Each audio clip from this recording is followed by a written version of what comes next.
Every Republican speaker who has come to the floor has talked about gas tax. And it really, in a way, is so ironic, because when they had a chance to help us deal with the gas prices, where were they?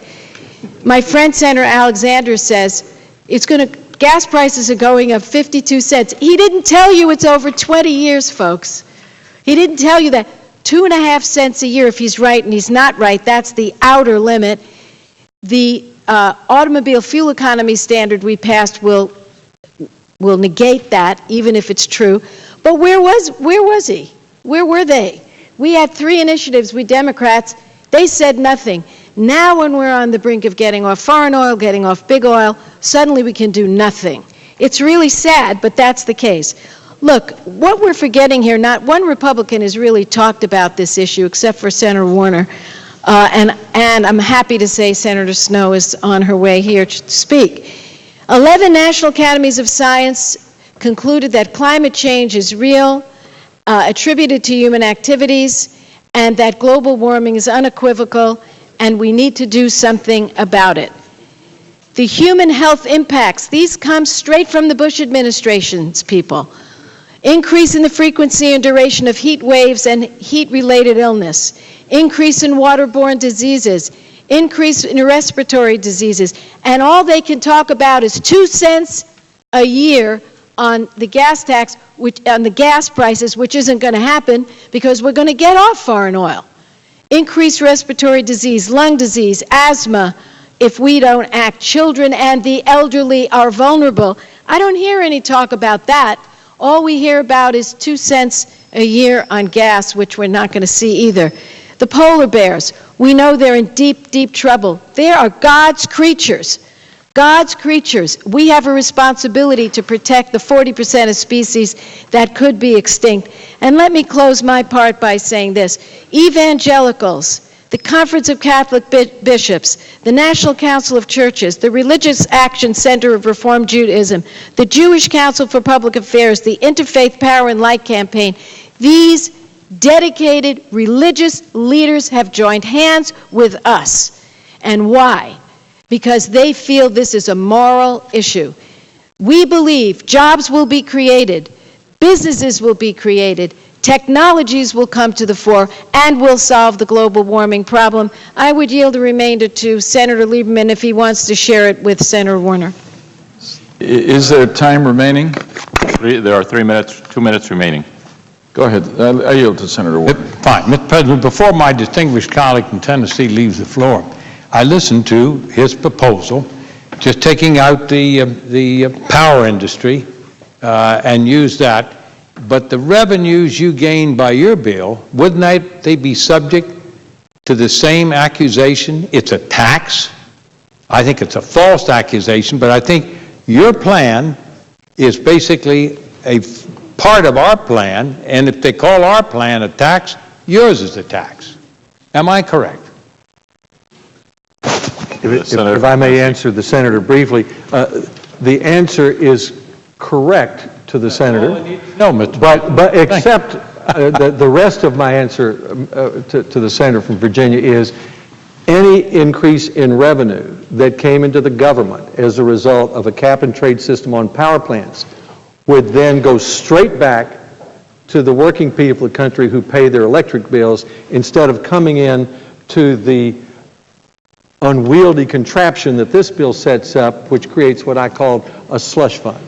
Mr. President, on my time, I would reply to my good friend, but I just wanted to say your plan is just as subject to the calls in here that it's a tax as is ours, but you send it back to the taxpayers. What we do, Senator, is to give it to research and technology to try and improve the efficiency of the spectrum of organizations. We will have, Mr. President, a proper pie chart tomorrow showing how we take the money we collect and send it to research and development to improve our ability to develop solar and wind and all types of things. That's the difference. In a sense, you're in a sense a tax collection agency. You collect it and then give it back to the people. We collect it the same way, but we then put it into where their technology will benefit the people. The senator's Yeah. time has, Would the senator yield for a question on his time? I think he has 20 the minutes. senator will suspend. The senator's, the rebuttal time on this matter for this period has. Right, I was asking if the senator could use some of his own time, which we said. I yield to the manager part of my time for the Right. purpose of the colloquy.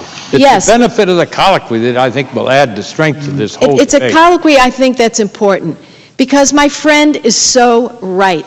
We approach the future with hope.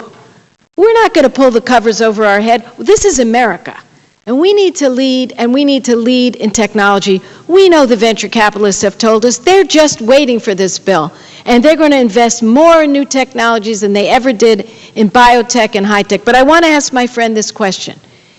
It is true also that we do have a very large tax cut in this bill. Is that not so?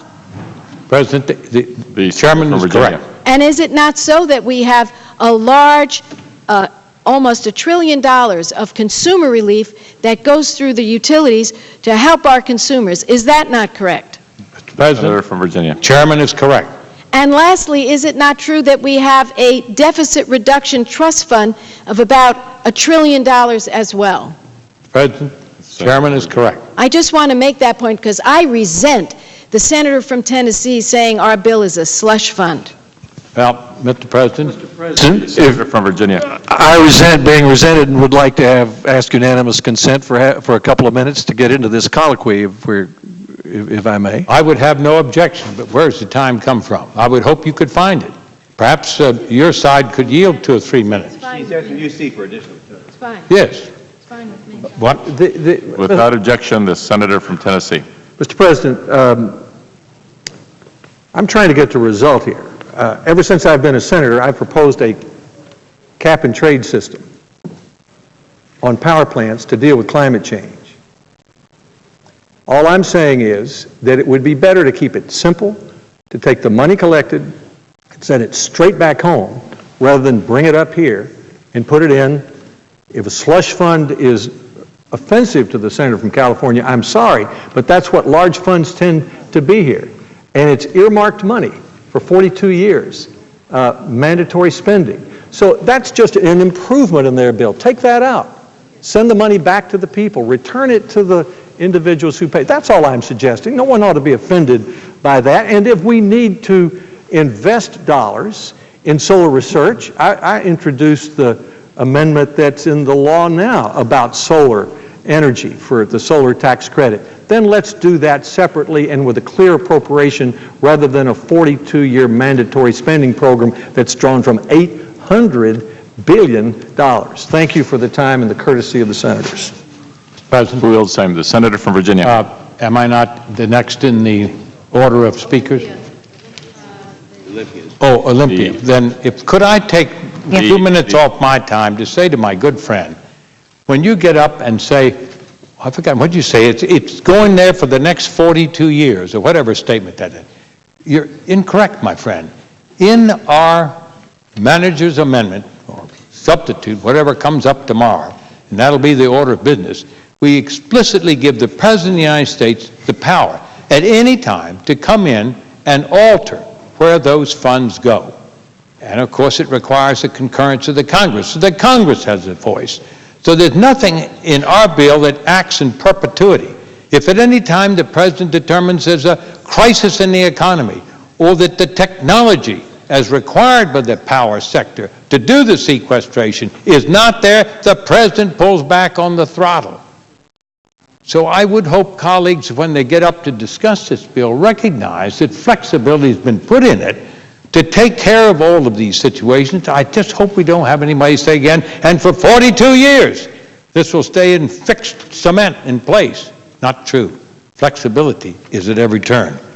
I yield the floor. Mr. President,